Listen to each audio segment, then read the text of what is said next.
vous aimez le modélisme et le train, restez avec nous sur TV Vendée. Nous allons rencontrer André, un vrai passionné de modélisme ferroviaire.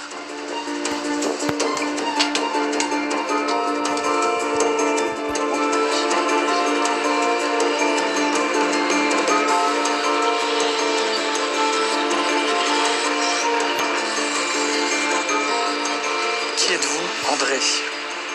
Eh bien, écoutez, je suis né à Trappes, dans les Yvelines, ville de cheminot, ce qui peut expliquer ma passion pour le modèle réduit de train. Ensuite, j'ai vécu donc toute ma jeunesse à Trappes jusqu'à mon mariage, où là je suis parti sur les villes limitrophes.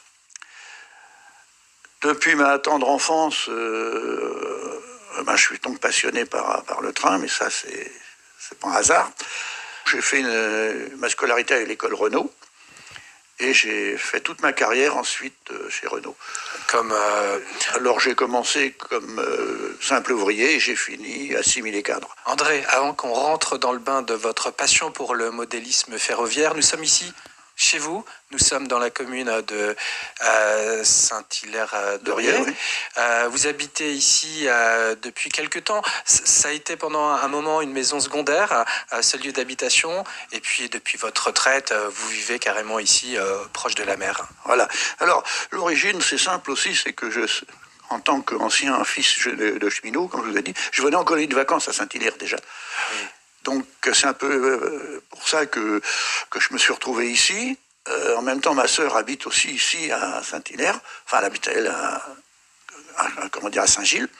Voilà, et je me suis retrouvé ici par ce hasard. En même temps, un autre hasard, c'est que je cherchais un terrain. Et puis j'ai une collègue de travail qui partait en retraite à peu près en même temps que moi, qui avait sa mère qui possédait ce terrain et qui nous l'a vendu. Et c'est comme ça que je me suis retrouvé à Saint-Hilaire.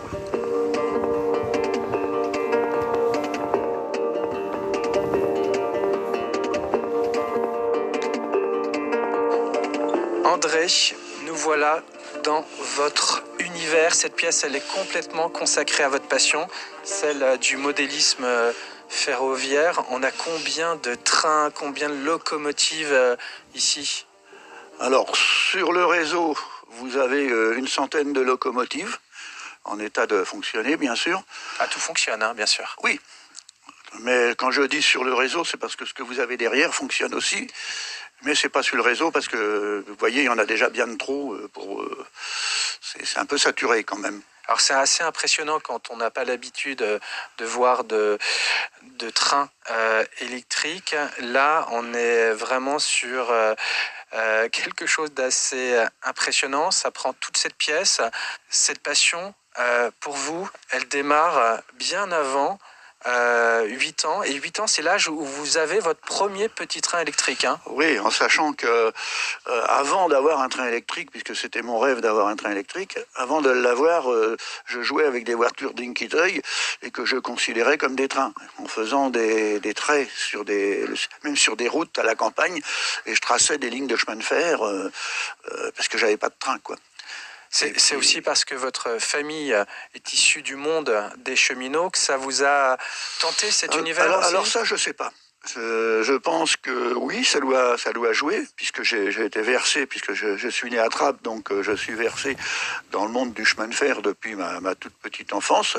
Les quartiers de Trappes, c'était des quartiers de cheminots, donc on ne vivait qu'entre cheminots. Il y avait le patronage du chemin de fer, il y avait le patronage de monsieur le curé, puis il y avait le patronage laïque, mais il y avait le patronage du chemin de fer, au même titre que les colonies de vacances du chemin de fer dont j'ai parlé tout à l'heure. Voilà, donc ça m'est monté comme ça, et puis j'ai eu mon premier train, on voit ici la première locomotive, et puis ça a grandi, et puis à un moment donné, j'aurais bien baissé les bras, et puis j'ai connu ma femme qui a été très tolérante, qui a accepté que je fasse du petit train. Et puis j'ai monté un premier circuit sur une feuille de contreplaqué. Et puis de fil en aiguille, eh bien, en déménageant, je déménageais. Ce qui fait que ce circuit-là, c'est le 5e.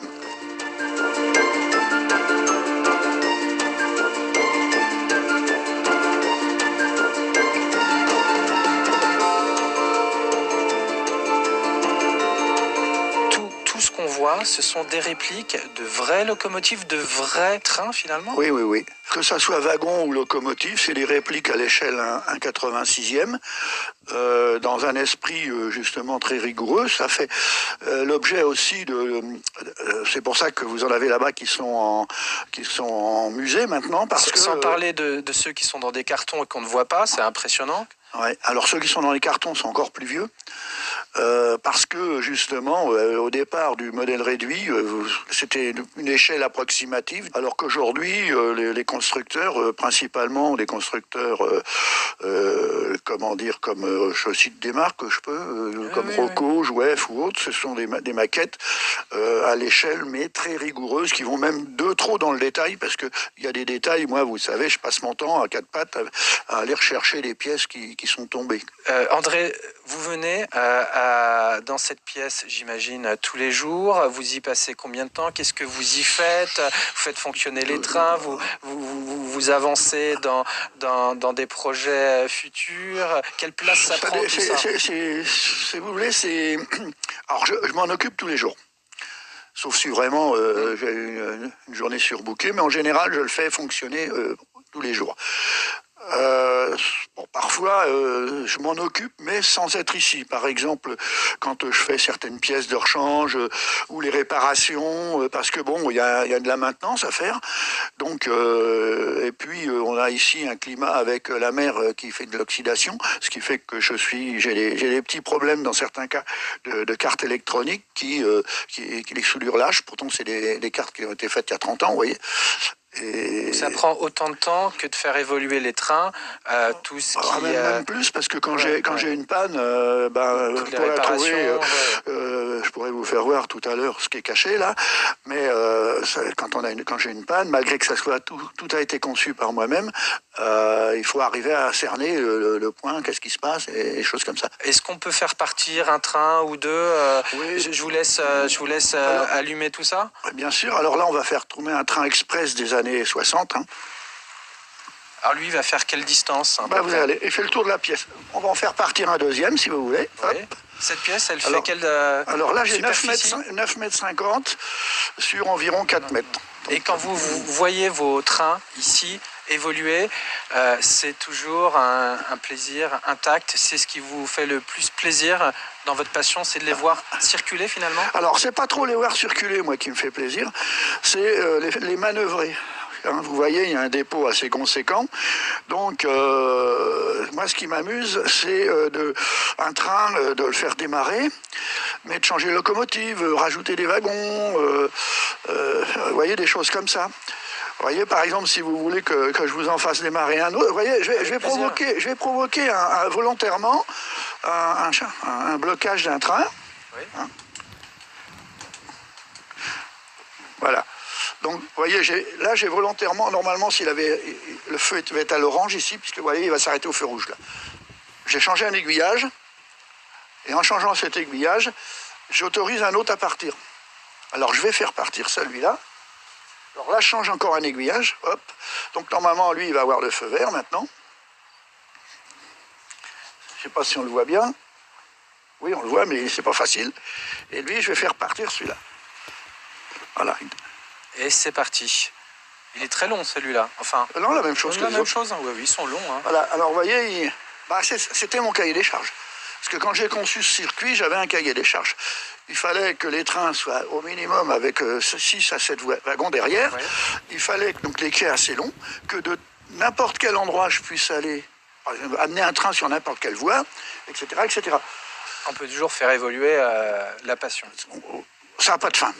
Ça n'a pas de fin. Vous voyez, il y a des parties qui ne sont pas terminées, là-bas aussi. Et puis, d'un autre côté, je vais me mettre à faire autre chose qui n'était pas prévu que je fasse, parce que je rentre dans cette pièce, des fois, j'ai pas un but bien précis, puis je vais m'attaquer à quelque chose. Alors, je vais peut-être m'attaquer à refaire une locomotive qui traîne dans mes placards depuis je ne sais pas combien de temps et qui n'a jamais marché, et que j'arrive pas à faire marcher, donc je refais une tentative.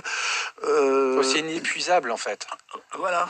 André, vous êtes investi dans la commune de Saint-Hilaire-de-Riez à travers une association qui développe le modélisme ferroviaire et vous avez créé avec quelques-uns de vos copains maintenant une gare, celle de Saint-Hilaire-de-Riez, dans un autre endroit. Donc la passion, elle quitte aussi votre lieu d'habitation pour la développer autre part, ici à Saint-Hilaire-de-Riez, pour la partager avec d'autres aussi. Oui, parce que je voulais donc faire une activité modélisme au sein de Saint-Hilaire. À une époque, je voulais pratiquement monter une association spécifique. J'ai eu la chance de pouvoir rentrer dans l'association Expérience et Partage et pouvoir, je dirais, développer cette activité. On a démarré à 2, on est passé à 4. Aujourd'hui, on est 8, on espère, puisqu'il y a des potentiels qui sont venus et qui nous ont dit on va bientôt venir, bon, on ne les a pas encore, mais il fallait donc trouver un objectif, un but. J'ai voulu reproduire la gare de Saint-Hilaire dans les années 60 parce que ça nous a donné un objectif de travail et on travaille dessus depuis maintenant 2 ans. Et puis ça avance tout doucement. On a déjà pu exposer une partie, on a participé à un téléthon au mois de décembre. Ça nous a permis de faire voir un peu où on en était. Et là, on travaille à 8 dessus. Et la passion, et pourtant que j'ai des gens qui ne sont pas des ferrovipates nés, qui sont... Ferrovipate. Voilà, ça s'appelle ferrovipate. Vous êtes un ferrovipate. Voilà, on est un ferrovipate. Merci en tout cas, André, de nous avoir fait partager votre passion pour ce modélisme ferroviaire ici, autour de nous, assez impressionnant. Cet univers, merci de nous l'avoir fait partager. C'était avec grand plaisir, parce que on fait ça pour se faire plaisir, mais on apprécie énormément que le résultat de ce qu'on fait, moi j'apprécie beaucoup les gens qui viennent et qui sont un peu stupéfaits en sachant que on a tellement peur moi j'ai tellement peur de ne pas être cru quand je dis ce que je fais. Voilà, là on découvre bien ici votre passion avec tous ces trains autour de nous. Merci beaucoup André. Eh ben, c'est moi qui vous remercie d'être venu voir. Avec grand plaisir. Et puis quant à nous, à une prochaine fois pour une autre émission des passionnés sur TV Vendée.